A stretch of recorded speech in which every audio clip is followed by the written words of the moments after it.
Okay, so part two of our series on ways that we can increase our club head speed, our driving distance is probably the most golfish or the most obvious one that we can probably relate back to golf, which is that we want to train rotational speed.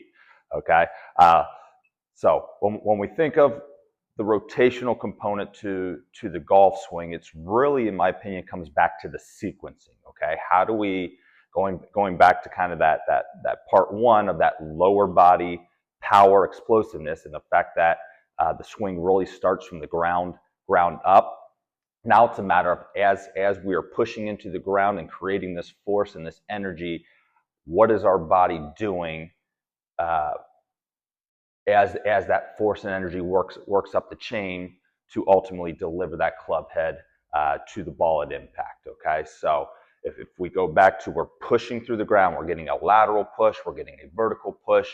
You know, this is where we start to tie in the hips, the core, the shoulders, the arms, and, and ultimately that the club is that we got to look at the proper sequencing of this pattern. So we push into the ground, and what we really want to see is kind of this order of operations here. We want to see the hips go first, the torso, shoulders go second, the arms.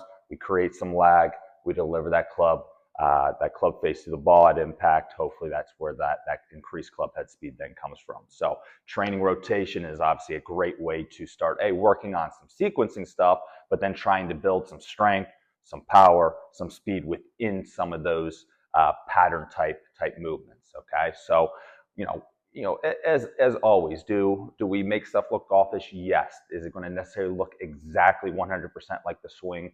No. So there's a lot of different options and I think ways that we can utilize this concept of rotational speed, though, to either look at parts of that sequencing or just go back to, I think, the general movement of trying to disassociate lower and upper body, or just this concept of getting the body moving out of some of these, more standard planes. Okay, so we'll similar to what we did in part one, we'll demo a couple of the exercises. There's obviously thousands and thousands that we can pick from here, but I'll highlight a couple that I like. Okay, so I'm fortunate enough where I have the Kaiser available to me. So the Kaiser just kind of works off of air, so it's a great one because it really keeps constant tension through the exercises. A lot of these can probably be translated over to maybe a cable stack type pulley machine. If you have that available at the house or at the local gym, you might have to make some slight little adjustments just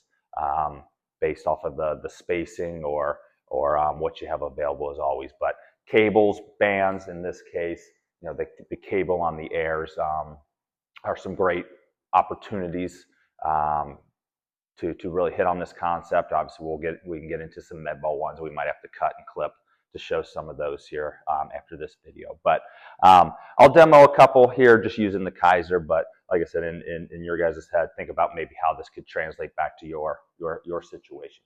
Okay, so first one I'll demo here is what I call a push pull. Okay, so going back to the swing, if we think about it, I'm a right-handed golfer. When I'm up here, as I go to start to move into impact, I really have my lead arm pulling and I have my trail arm pushing. Okay, so they're almost working some opposite muscle groups here. So with the push-pull, we're kind of looking even into that concept of, if I want to set up kind of square here, if I want to actually turn into it, there's some options there, but I'm really going to hit on that concept of pulling and pushing together. So I'm starting here, and I got that upper body arms working in opposite. So like I said, I can square it off in a couple different ways, but I'm pulling, pushing, pulling, pressing. So very similar to the fact that I got that lead arm pulling, that trail arm a little bit more of a press as I'm rotating through impact there. So great exercise in with that in mind, or if we want to relate it back to the golf swing, think of it that way. So like I said, if your cable system's set up where you have the two ends of the cable and you're able to do it in the gym, you might not be able to do it so much with speed. So you might have to put a little bit more of a strength emphasis on that one, just because once those pulley stacks get moving a little bit, it can create some of that momentum and bounce the weights a little bit. So that's where we're going back to the Kaiser. It's nice to have that air resistance there. Okay, so some variation of a push-pull, great rotational idea. Okay, so next one. So this one's probably a little bit easier to do on a cable system or with a band if you hook it up. So this one's just what I call a one-arm rotational row. So I'm going to have maybe a little bit wider than my golf stance here. Going back to the lead arm, I want to be able to pull with the lead arm on this one, but now I'm going to really get the legs involved. So I'm going to load and coil in.